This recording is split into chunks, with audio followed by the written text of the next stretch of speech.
नमस्कार। आज हम एक बेहद ख़ास और समसामयिक विषय पर चर्चा करने के लिए स्टूडियो में उपस्थित हैं।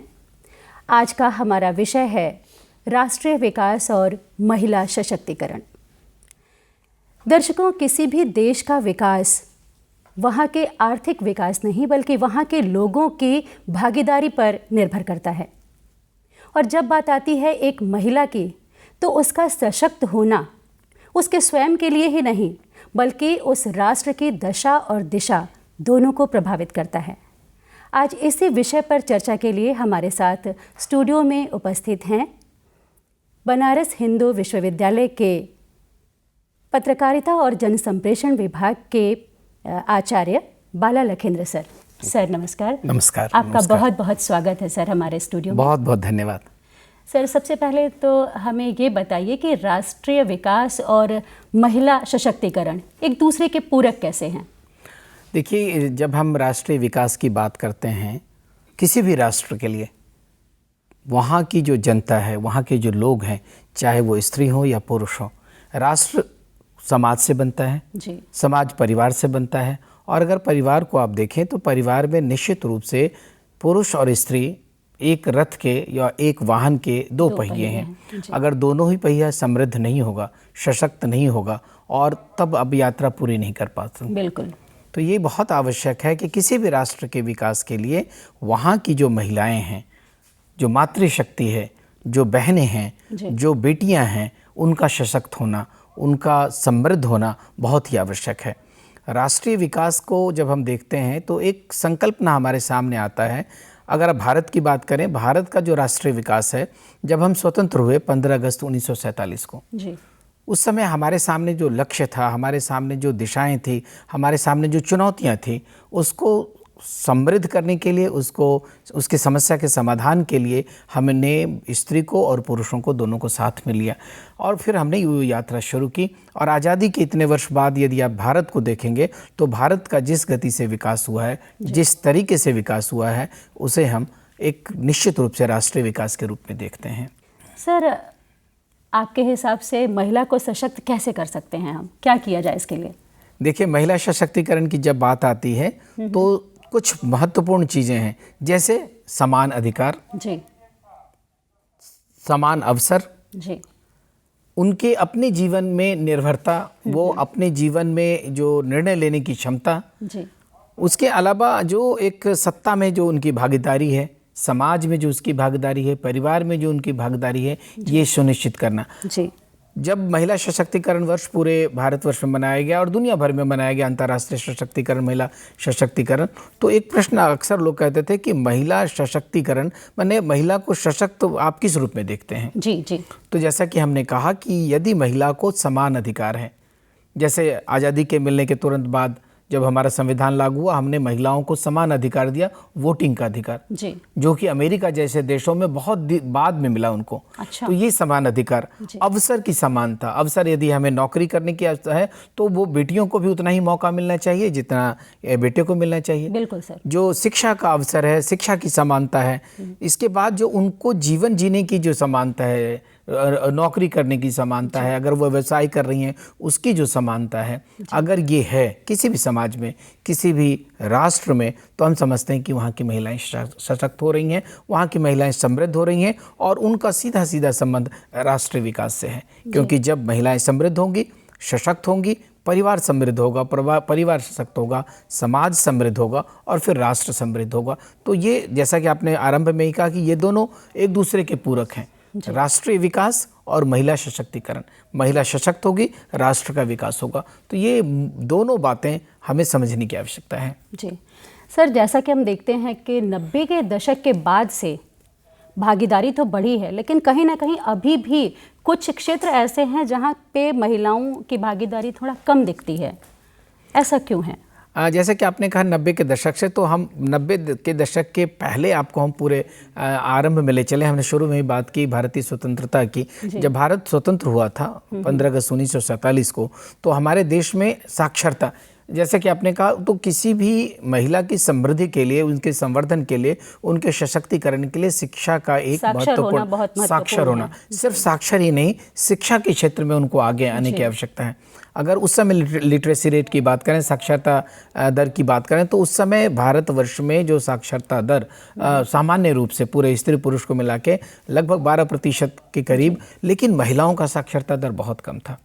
आज जब हम महिला साक्षरता दर की बात करते हैं तो हम पाते हैं कि लगभग आज हमारे यहाँ 74.6, आप 75 मान सकते हैं। पहले से तो बढ़ी है सर, काफी। पहले बढ़ी नहीं है, आज हमारी महिलाएं 75% महिलाएं शिक्षित हैं, पढ़ी लिखी हैं। हाँ, ये अलग बात है कि पुरुषों की तुलना में जो हमारा पुरुष साक्षरता दर है भारत में 87.5 है, तो लगभग 12% का अंतर है, लेकिन हमने बिल्कुल कंधे से कंधा मिलाकर वो किया है। और आज पूरे देश में जो अगर आप देखेंगे, जो विश्वविद्यालय खुले हैं, महाविद्यालय खुले हैं, विद्यालय खुले हैं, उनको समान अवसर दिए जा रहे हैं, समान उनको मौका दिया जा रहा है। तो ये बहुत आवश्यक है कि अवसर की समानता हो, नंबर एक।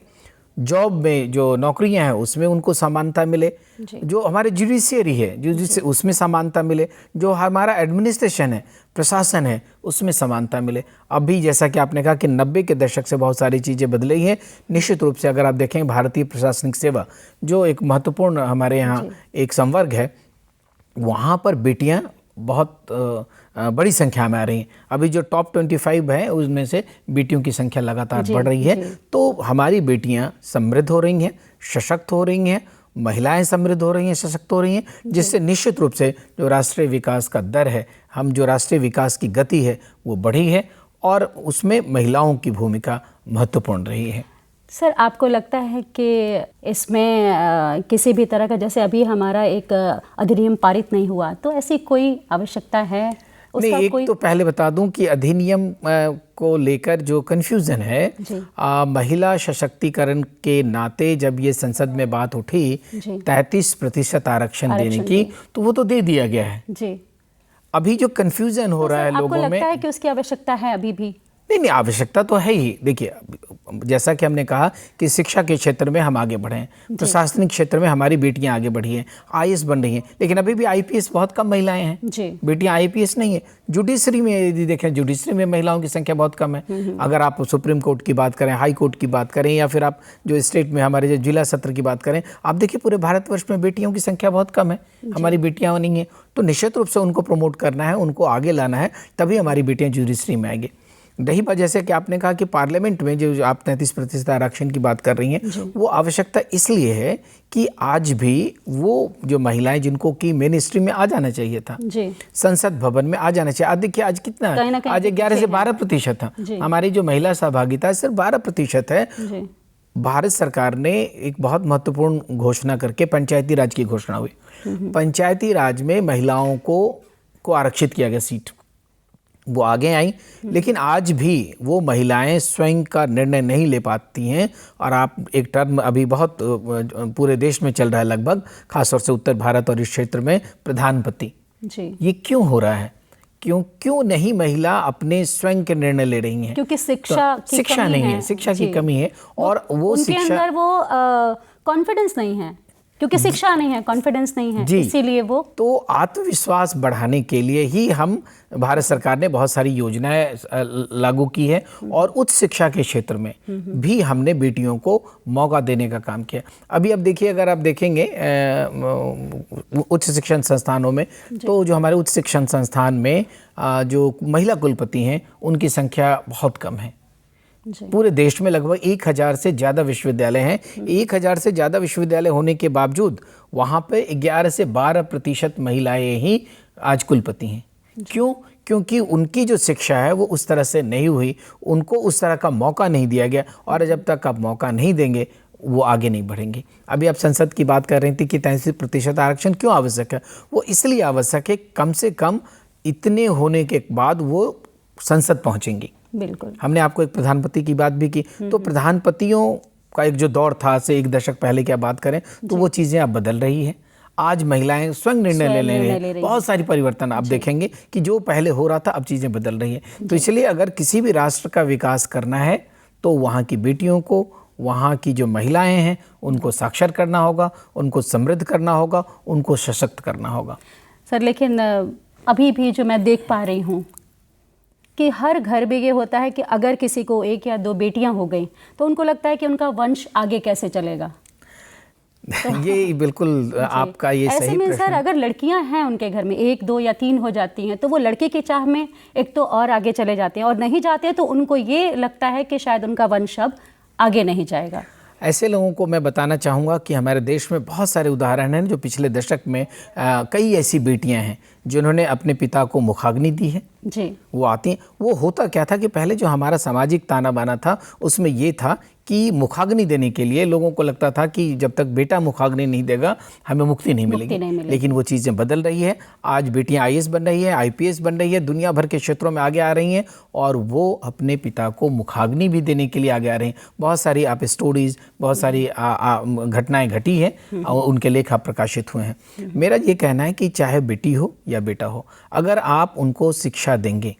आज देखिए पूरे भारतवर्ष में बेटियां ट्रेन चला रही हैं, बिल्कुल सर। बेटियां बस चला रही हैं, बेटियां ऑटो चला रही हैं, बेटियां अपना दुकान चला रही हैं, बिजनेस के क्षेत्र में आगे आ रही हैं। अभी हमने आपको कहा कि IAS में अब टॉप 25 में हमारी बेटियां आ रही हैं। चीज़ें बदल रही है। डॉक्टर्स हमारी बेटियां हैं, इंजीनियर्स हमारी बेटियां हैं, पुल हमारी बेटियां बना रही, अंतरिक्ष में हमारी बेटियां जा चुकी हैं। तो सर ऐसे में आपका क्या संदेश है? मेरा संदेश ये है कि बेटा हो या बेटी, आप दोनों को इक्वल अपॉर्चुनिटी दीजिए, उनको आगे बढ़ने का मौका दीजिए। और हमारे सरकार ने भी कहा है पढ़ेगी बेटी बढ़ेगी बेटी, और जब बढ़ेगी बेटी तो बढ़ेगा देश। और राष्ट्रीय विकास की अगर हम संकल्पना करें तो निश्चित रूप से बेटा और बेटी में अंतर किए बिना बेटियों को समृद्ध करना होगा और महिलाओं को समृद्ध करना होगा, और तभी हम एक बेहतर राष्ट्र, एक बेहतर समाज की संकल्पना कर सकते हैं। सर आप हमारे स्टूडियो में आए और राष्ट्रीय विकास और महिला सशक्तिकरण पर हमें इतनी अच्छी जानकारी हमसे आपने साझा की, इसके लिए आपका बहुत बहुत धन्यवाद। आपका भी बहुत बहुत धन्यवाद। नमस्कार। नमस्कार।